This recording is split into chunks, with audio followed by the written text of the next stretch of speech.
There is a brown glass bottle sitting on a wooden shelf in a pantry outside Strasburg, Pennsylvania, that has never been empty for longer than a week in 70 years. It does not have a label. It does not need one. Every woman in that household knows what it is, what it does, and exactly how much of it goes into each of the 17 different jobs it performs across that farmhouse every single week. The bottle costs less than $2 to refill. The products it replaces in a modern American home, under the kitchen sink, on the bathroom shelf, in the laundry room, and in the medicine cabinet add up to somewhere between $200 and $400 a year, depending on the brands you buy and how many times the packaging convinces you that this particular formula is meaningfully different from the last one you bought. It is white vinegar, distilled, plain, 5% acidity, sitting in a brown bottle on a wooden shelf in Lancaster County, while the cleaning aisle at your nearest grocery store devotes 40 linear feet of shelf space to products that largely do the same jobs with more ingredients, more packaging, more fragrance, and considerably more profit margin built into every bottle. The Amish did not discover white vinegar. Nobody did. It is one of the oldest substances in documented human use, appearing in Egyptian records, in ancient Chinese household texts, in Roman military accounts where soldiers mixed it with water to drink on campaign. What the Amish did was never stop using it when the industry decided it was more profitable to sell you something with a brand name and a specialized purpose, and a bottle designed to suggest that the contents were the product of serious scientific effort rather than a fermentation process that has been understood for 3,000 years. The first time I watched an Amish woman use white vinegar for something I had never considered, I was sitting at a kitchen table in bird in hand, watching her finish the breakfast dishes. She did not reach for dish soap. She filled the sink with hot water, added a splash of white vinegar from the brown bottle on the shelf, and washed every dish in it. Then she took a cloth dampened with straight vinegar and wiped the entire surface of the wooden table I was sitting at. The smell lasted about 40 seconds. What it left behind was a surface that was clean, degreased, and faintly bright in the morning light coming through the window. I asked her why vinegar instead of soap. She looked at me the way people in those communities sometimes look at outsiders who ask questions with obvious answers. She said soap leaves a film. Vinegar leaves nothing. That distinction is the foundation of every use I am about to walk you through. The cleaning industry does not want you to think about that distinction, because a product that leaves nothing behind is a product that cannot be easily improved upon, upgraded, reformulated, or sold to you again next month in a slightly different bottle with a slightly higher price point. A product that leaves nothing cannot be made proprietary. A product that leaves nothing has no patent. And in an industry where the business model depends entirely on the recurring purchase, a substance that works perfectly and costs 98 cents a gallon is not a product. It is a problem. Let me walk you through all 17 uses before I tell you what happened in 1978 that changed the public conversation about white vinegar and pushed it to the back of the shelf where the industry hoped it would stay.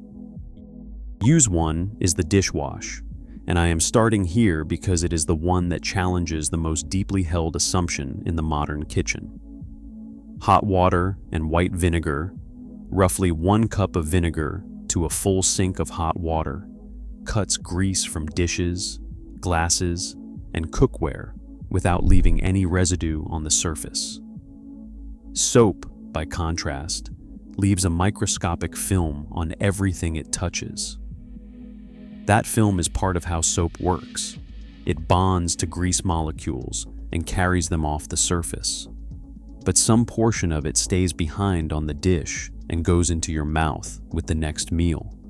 Women in Amish communities, who have switched to the vinegar wash report that glasses in particular come out with a clarity that soap washing never produced, because the film that soap leaves is exactly what causes the cloudy, slightly dull look that glass develops over years of washing. Vinegar dissolves that film. 1 cup per sink, about 3 cents per wash. Use 2 is the wood surface cleaner, which I watched that morning in bird in hand and which I have since tested on every wood surface in my own house. A cloth dampened with straight white vinegar, wrung out so it is not dripping, wiped across a wooden table, a butcher block counter, or a wooden cutting board, cleans, degreases, and mildly sanitizes without raising the grain of the wood the way water-heavy cleaners do, and without leaving the waxy residue that commercial wood cleaners deposit to make the surface look temporarily shiny. Amish women wipe their kitchen tables with vinegar after every meal. The tables in those houses are decades old and look it in the best possible way, worn smooth and honest without the gummy buildup that commercial cleaners leave on wood over years of use. Use 3 is the glass and window cleaner, and this one has a specific ratio that matters. Equal parts white vinegar and water mixed in a spray bottle, applied to glass, and wiped with a clean cloth or crumpled newspaper. It leaves no streaks. It leaves no residue. It does not require a second wipe to remove the cleaning product itself, which is exactly what the blue spray in the plastic bottle requires, because the surfactants and solvents in it need to be buffed off after they do their work. The Amish clean every window in the house with vinegar solution twice a year as part of the spring and fall cleaning ritual that structures the household calendar. Those windows let in more light than windows cleaned with commercial products because there is nothing left on the glass to diffuse it. Use 4 is the laundry rinse, and this is the use that most directly competes with a product that generates billions of dollars in annual revenue. Half a cup of white vinegar added to the rinse cycle of a washing machine replaces fabric softener completely. The acidity neutralizes the alkaline residue left by laundry detergent in the fabric, which is exactly what fabric softener is chemically designed to do, except that fabric softener adds its own coating to accomplish this. A coating that builds up in the fibers over time and is a primary reason towels gradually lose their absorbency. Vinegar removes the detergent residue and adds nothing. Towels washed with vinegar in the rinse cycle stay absorbent indefinitely because there is never anything accumulating in the fibers to block them. The Amish have never bought fabric softener, not because they are disciplined about it, because the idea of buying a product to remove the residue of another product when vinegar does it for 3 cents a load and leaves nothing behind is the kind of logic that does not survive contact with plain thinking. Use 5 is mold and mildew treatment on hard surfaces. Straight white vinegar applied to a moldy surface, left for 1 hour without rinsing, kills approximately 82% of mold species, according to a study published in the International Journal of Environmental Research and Public Health in 2015. Bleach, which the cleaning industry heavily markets for mold, kills mold on contact, but evaporates quickly and leaves no residual protection against regrowth. Vinegar's acidity continues working in the porous surface of grout, caulk, and concrete after the liquid itself has dried, making the surface less hospitable to mold returning. Amish women treat the stone and mortar walls of their root cellars with vinegar every spring, specifically because the antimicrobial effect persists. They have been doing this since before any peer-reviewed study confirmed the mechanism. Use 6 is the drain maintenance treatment, and this one pairs with baking soda in a way that every Amish household understands intuitively and that no plumbing commercial will ever explain to you. Pour half a cup of baking soda down the drain. Follow it immediately with 1 cup of white vinegar, and let the reaction fizz and work for 15 minutes before flushing with hot water.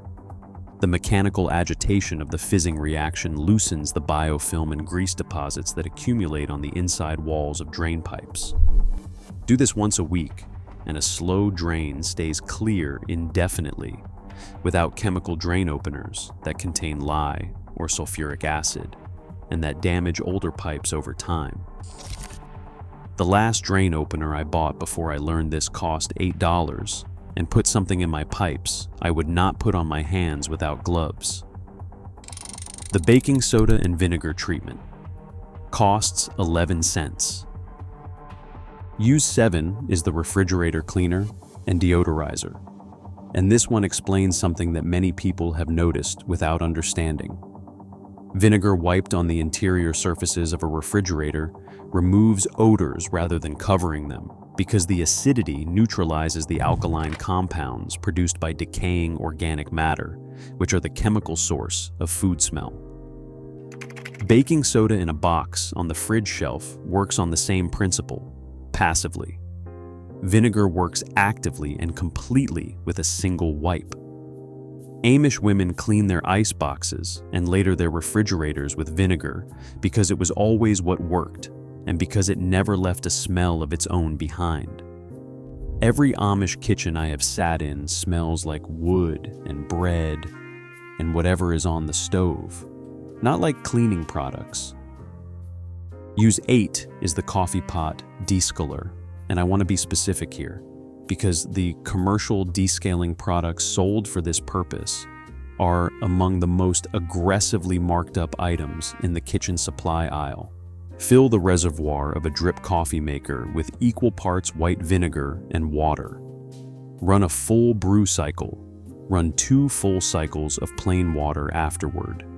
Every calcium and mineral deposit that hard water has built up inside the heating element, the reservoir, and the internal tubing dissolves completely. The Amish ran this same process on their percolators.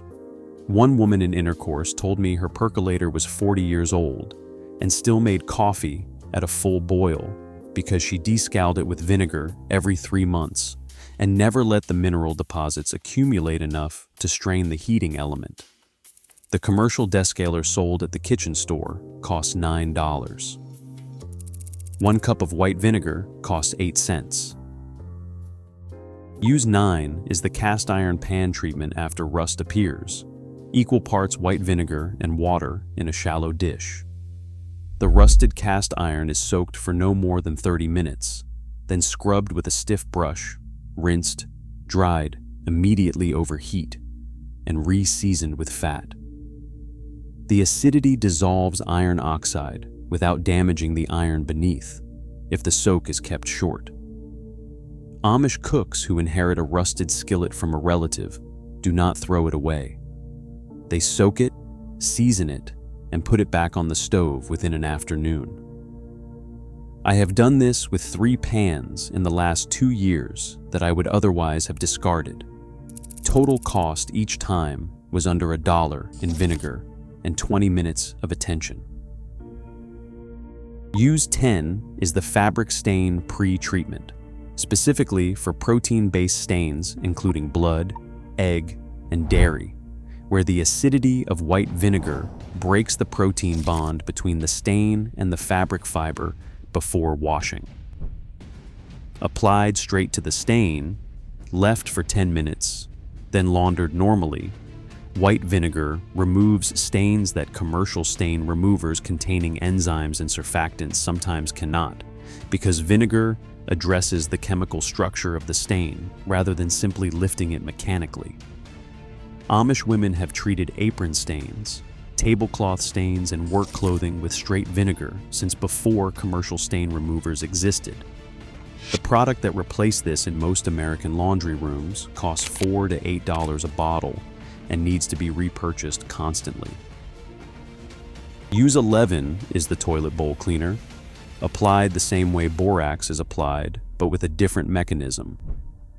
1 cup of white vinegar poured into the bowl and left for 30 minutes dissolves mineral deposits and hard water rings that no scrubbing alone removes, because the acid goes to work on the calcium carbonate that hard water leaves on porcelain, while the scrub brush can only address the surface. Amish households use vinegar in the toilet weekly, and the porcelain in those bathrooms looks the same as it did when the fixture was installed. The blue liquid in the plastic bottle with the angled neck that gets advertised on television every week costs $4 and delivers fragrance along with its cleaning, which is not a feature. It is a way of making you feel like the product did something after you have already flushed the evidence. Part 2 continues with the remaining 6 uses, including the one practiced in Amish households since the 1800s that a woman in Lancaster County still uses today, a method her midwife taught her in 1974, and the specific commercial decision made in 1978 that pushed white vinegar off the front shelf and into the back corner where the industry hoped your grandmother would eventually forget to look for it. Use 12 is the weed killer, and it is the one that most directly competes with a product that generates more litigation than almost any other substance sold in American hardware stores. Straight white vinegar at 5% acidity, sprayed directly onto the leaves of weeds growing in gravel paths, along fence lines, and in driveway cracks, kills them within 48 hours by destroying the waxy coating on the leaf surface and dehydrating the plant from the outside in. Amish women have sprayed vinegar on unwanted growth along barn aprons and garden borders since before synthetic herbicides existed. They never switched because they never needed to. For stubborn perennial weeds, a solution of vinegar mixed with a tablespoon of salt and a small amount of dish soap as a surfactant to help it cling to the leaf surface works within 24 hours on contact. The commercial herbicide it replaces costs between $15 and $30 a bottle and carries a warning label that covers half the container. It has been the subject of ongoing legal proceedings involving cancer risk that the manufacturer spent decades and hundreds of millions of dollars in legal fees managing rather than addressing directly. The vinegar costs 98 cents. It has no warning label because it needs none. Use 13 is the meat tenderizer and brine, used in Amish kitchens before every tough cut goes into a pot or onto a grill. A marinade of white vinegar, water, salt, and whatever herbs are on hand, used to soak pork shoulder, beef roast, or chicken overnight, breaks down the connective tissue in the meat through the same acid mechanism that makes vinegar effective on mineral deposits and protein stains. The meat that comes out of a vinegar brine is measurably more tender and absorbs seasoning more deeply than meat marinated in oil alone. Commercial meat tenderizers sold in the spice aisle contain papain, a papaya enzyme that works on the same protein-breaking principle at significantly higher cost and with considerably less flavor contribution than a vinegar brine built from pantry ingredients. Use 14 is the fever and inflammation compress, and this is the one I want to handle carefully because I am not a physician, and nothing I say here is medical advice. What I can tell you is documented historical practice. Amish women have applied cloths dampened with diluted white vinegar to the forehead and the back of the neck of feverish children and adults for generations. The mechanism is evaporative cooling, the same principle behind rubbing alcohol compresses, but without the toxic fume risk that makes alcohol compresses dangerous for children in enclosed spaces.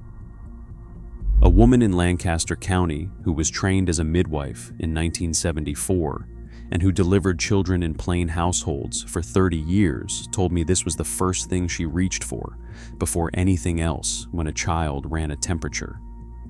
Cool vinegar cloth on the forehead, cool vinegar cloth on the wrists. She said in 40 years, she had never seen it fail to bring a mild fever down within the hour. I am telling you what she told me. What you do with it is between you and your physician. Use 15 is the fruit and vegetable wash. A bowl of cold water with 1/4 cup of white vinegar, used to rinse produce before it goes into the refrigerator, removes pesticide residue, surface bacteria, and the wax coatings applied commercially to apples, cucumbers, and peppers to make them look appealing in a grocery display. A study published in Food Control in 2003 found that a vinegar wash reduced surface bacteria on produce more effectively than plain water rinsing by a measurable margin. Amish women who grow their own produce still use this wash because the garden carries its own surface contaminants, and because the practice costs nothing and takes 30 seconds. Use 16 is the paintbrush restorer. Brushes stiffened with dried latex paint, soaked in hot white vinegar for 30 minutes, and then worked with a stiff comb, come back to full softness and usability. Amish craftsmen who do not throw away a tool that can be recovered have been using this for decades. The commercial brush restorer sold at hardware stores contains solvents that require ventilation and careful disposal. Hot vinegar in a tin can on the stove requires neither. Use 17 is the one the brown bottle on that pantry shelf in Strasbourg was built around before everything else. Wood preservative. White vinegar mixed with steel wool, left to dissolve for 72 hours in a sealed jar, yields a solution called iron acetate that, when brushed onto raw wood, creates a natural gray-weathered finish that penetrates the grain and acts as a mild preservative against moisture and surface mold. Amish builders have used variations of this treatment on fence posts, barn siding, and outdoor furniture for generations. The commercial wood stains and weathering products sold at home improvement stores cost between $20 and $50 a gallon. A jar of dissolved steel wool in vinegar costs under $1 and produces a finish that looks like 50 years of honest weather. Now here is the 1978 decision I told you about at the beginning. That year, a coalition of commercial cleaning product manufacturers successfully lobbied the EPA to require that any product making disinfectant claims on its label undergo formal registration as a pesticide, a process requiring clinical testing that costs hundreds of thousands of dollars per claim. White vinegar, which cannot be patented and has no manufacturer willing to absorb that registration cost on behalf of every producer, quietly lost its ability to be marketed for sanitizing purposes, even though the chemistry had not changed. The product had not changed. The shelf position changed. The conversation changed. And an industry that could afford the registration costs for its proprietary formulas gained 40 years of shelf dominance over a 98-cent bottle that did the same jobs. The Amish never saw that regulation. They were not reading the trade publications. They were not watching the cleaning aisle rearrange itself. They just kept filling the brown bottle and putting it back on the wooden shelf where it has always been, right where it belongs. If your mother or grandmother had a use for white vinegar that I did not cover here, leave it in the comments. That knowledge belongs to everyone, and this channel exists for exactly that reason.